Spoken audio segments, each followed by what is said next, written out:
Okay, so now, next question, number 3, it says compare the domains and ranges of the square root of x and the square root of x plus 4. Think about why this makes sense and is consistent with the shifting. All right, so let's look at this problem. When we go from square root of x to square root of x plus 4, are we going to change y values or are we going to change x values?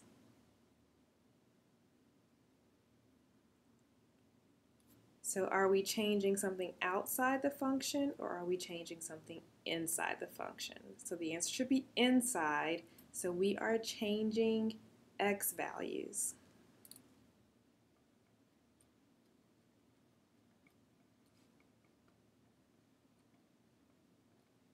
So that means our domain is going to change.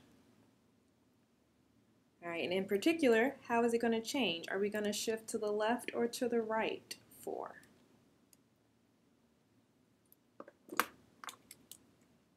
This, squeeze the arrow in here, we're going to shift 4 units left because we have that addition, and we always do the opposite when we're changing x values. All right, let's talk about how we're going to figure out the domain and range.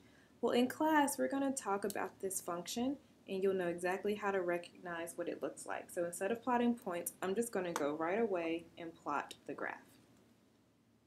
So this is going to be the graph of the square root of x, and it looks just like this.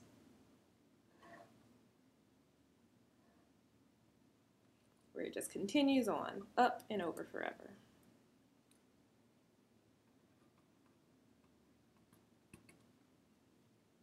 So can you figure out the domain of this function?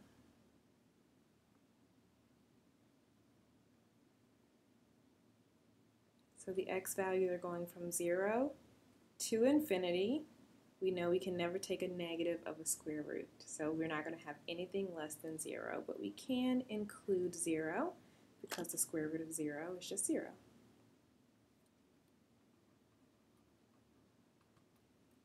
All right, range, so we're looking for all of the possible y values, so we never have anything negative, so 0 and up. Now, are we going to include 0 or not? Well, is 0 an answer we can possibly get? Yes, square root of 0 is 0. So we include 0. So we figured out the domain and the range of the original function. Now let's talk about the shifted one. So this one is shifted. It's going to look just like this, but shifted 4 units to the left.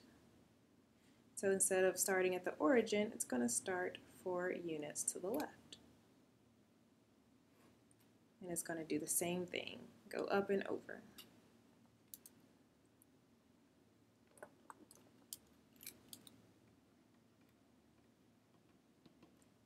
Okay, so what is the domain of this function? So this is the one we expected to change because we are changing x values.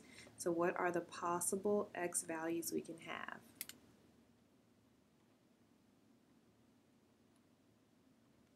We can go from -4 to 0. What about the range? Well, we're talking about y values. We still never go below 0 on the y-axis. So 0 to infinity. So as we expected, we're changing x values only, so only the domain will change here. The range will not. Right, so another type of question you can get will look like number 4. So if the point 3, -4 is on a particular graph, find the corresponding point on the graph that looks like this.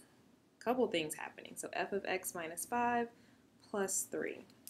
This is a shifted graph. So we're going from f of x to this changed one. So what's happening here? How is it shifting? What value is shifting? How many units? Are we changing x and y right, or x or y right here? X is changing. And how?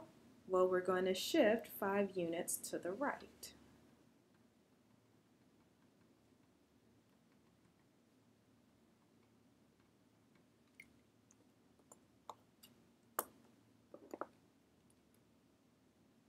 All right, what about this part? Plus 3. So we have something about the function plus 3. So y is changing here.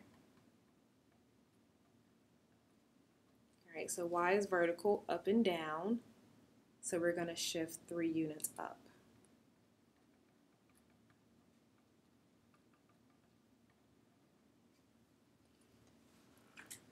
All right, so that's just the setup. That just tells us what's going on, so we don't have to do so much thinking while we're working the problem. We already have the setup. We know how it's shifting, we know which values are changing, and by how much. Okay, so now let's get to the problem. We have at this point 3, -4. And we know, so this point is going to correspond to something else on the shifted graph.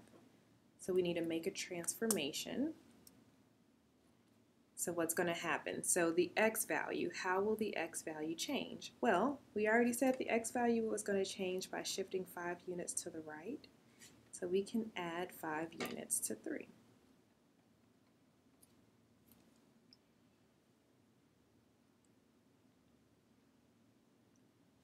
Okay, now let's look at the y value.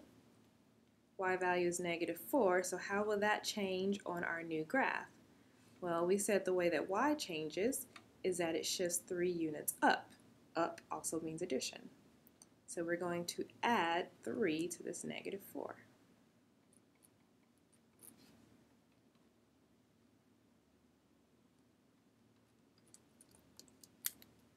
So this is the new point it's going to correspond to on the transformed graph. All right, so what I want you to do is just go back over these problems and let this digest, the shifting left and right and up and down, and we'll talk more about this in class. And then we'll finish the next worksheet, or the next part of the worksheet on another day.